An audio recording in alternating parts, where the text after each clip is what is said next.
I've worn many, many hats at the same time. And I really feel that I'm still a lump of clay, a work in progress. I don't feel like I'm the finished product by any stretch of the imagination. No, I feel like I am still on the cusp of becoming something else, something brand new. I mean, that has happened to a lot of us.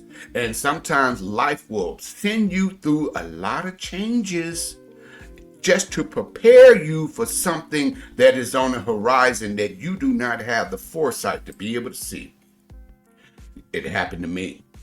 And when it happened to me, I was out in the middle of the desert.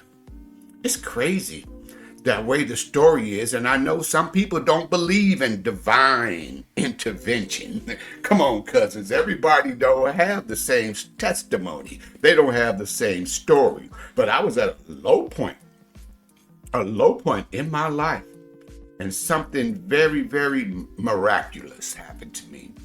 Now, it started 2 or 3 days before the actual event. And I was sitting out on the front porch of my mother and father's house. And I see one of the neighborhood homies come running by. And on the back fence, back then, where my parents' house was, it was miles and miles of nothing but barren desert, all the way to the next city, which is like Garnett or Desert Hot Springs. I'm sitting there, and I see the homie, Lil Man. Lil Man came running by the house, and he just yelled something that was filled with ambiguity. I didn't really understand what he was talking about. He said, "Find it and give it to me," and kept running. I'm like, what the hell does that mean? Soon after, police come flooding into the cul-de-sac, red and blue lights flashing, spotlight on. And I knew they were looking for Lil Man. I knew they were looking for him. But in my neighborhood, and with the police presence that was always ever present, you don't just sit out there on the porch. Why? You gonna fit somebody's description. Yeah, you do.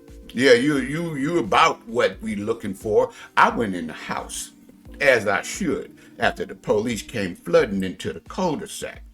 So they looked around for a while. They didn't find the homie Lil Man. Yeah, it's strange because Lil Man was a big dude, and he was always one of those cats who hung out with older people his whole life. Yeah, so he was like way more mature than the rest of us who were like the same age as he was, but adversely, we had a homie Big Man who was smaller. So Big Man was little and Little Man was big. Don't ask me, cousins. That's just the way it is.